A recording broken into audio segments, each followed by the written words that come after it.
Don't go in those trees after dark. It was one of those things you grew up hearing from everyone when you were a kid, at least in this town.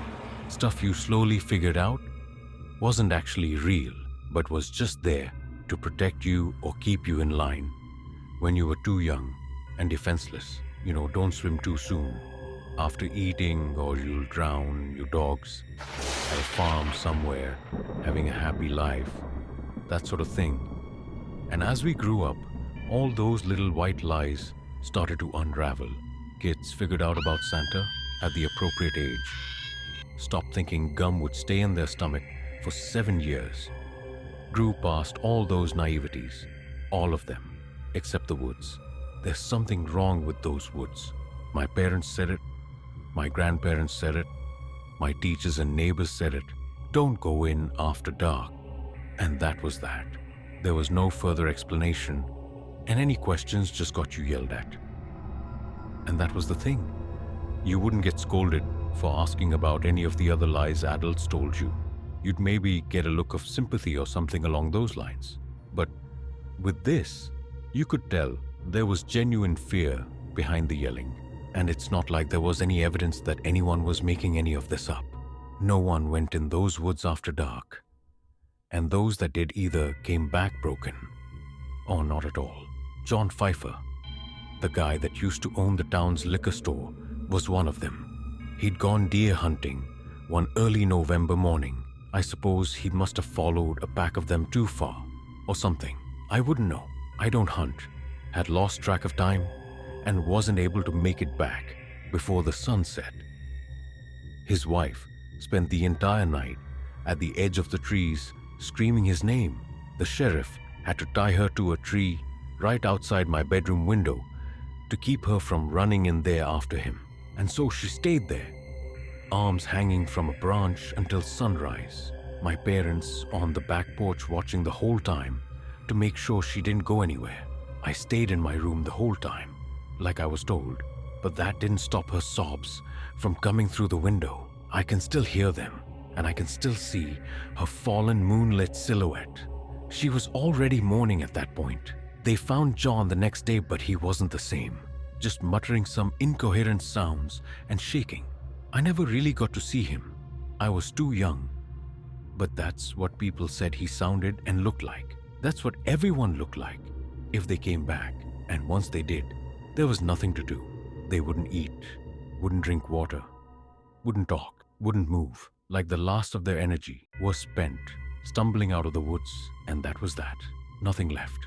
The one person I saw like that was Doreen. She and her twin sister Becca decided the whole thing was bullshit back when we were high school sophomores. They went in at night despite all our warnings, despite everyone's warnings. I don't know if that makes Doreen brave or stupid.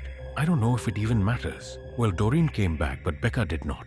We tried asking her, but again, she just stood there and then fell to the floor, foaming at the mouth and murmuring something no one could understand over and over again. I remember her eyes, bloodshot and baggy, like if she hadn't slept in 3 days, wide and darting all over the place. The only real amount of movement she made after coming back. And Becca, well, Becca was never really found.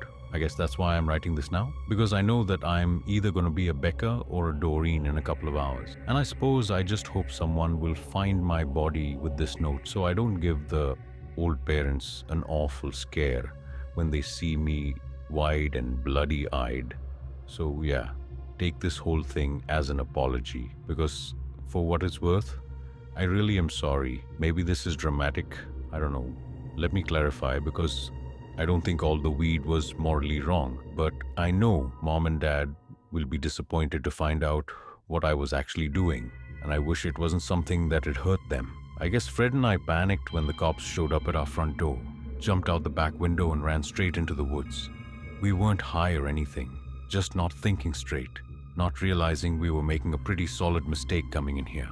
I'll admit, it took a bit for us to figure out what we'd done. Not the law breaking, the running in the woods. By the time we realized where we had actually run to, when all the initial adrenaline spikes had come down, and we actually looked around and saw nothing but trees and darkness and nothing else, We did our best not to panic.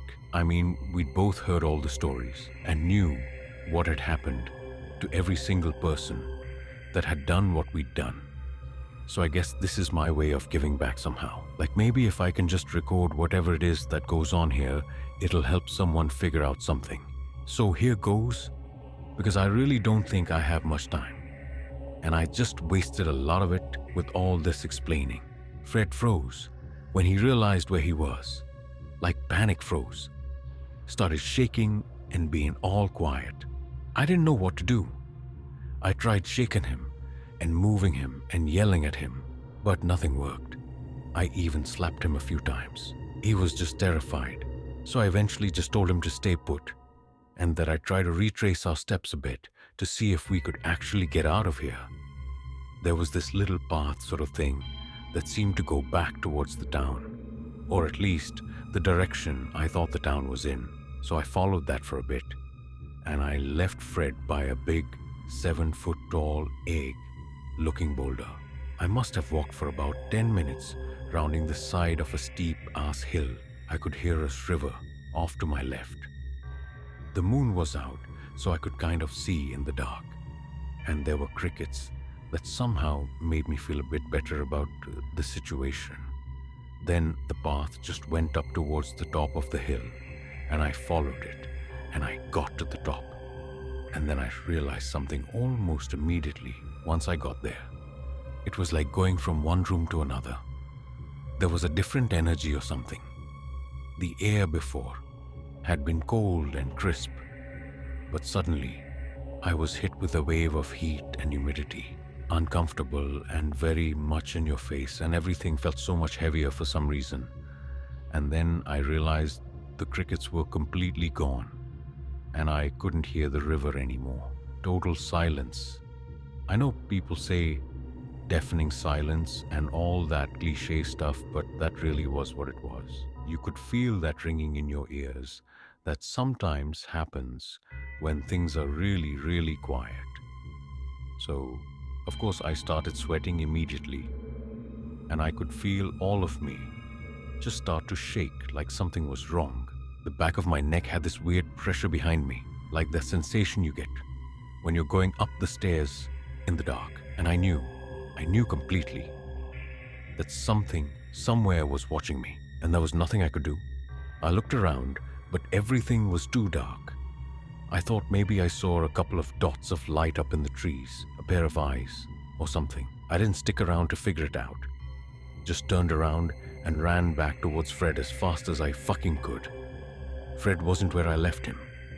Like he'd just disappeared. So I started yelling out for him, just screaming his name at the top of my lungs. I figured it didn't matter if whatever was out there hurt me.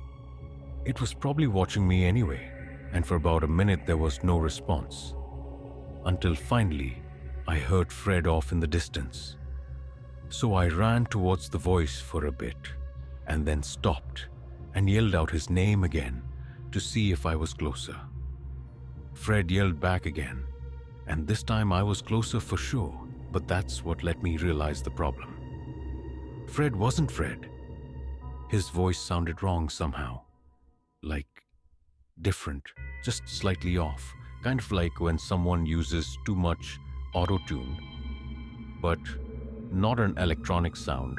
I don't know how to describe it, but fuck, it was awful, like a very subtle and more guttural nails on chalkboard sort of sound. The chills I felt when I heard it nearly made me fall to the floor, and it was calling my name. How the hell did it know my name? It was slightly off in its pronunciation, like when a parrot is really good at talking. I ran in the opposite direction the second I realized what was going on.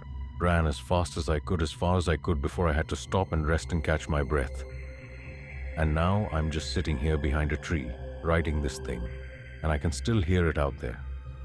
Calling my name every few seconds or so, sounding more and more desperate, like afraid, making it sound like if Fred were afraid, like trying to trick me into going toward it. But I don't think it matters. As far as I've been able to run, and as well as I think I've hidden it, keeps following, and I can feel it getting closer.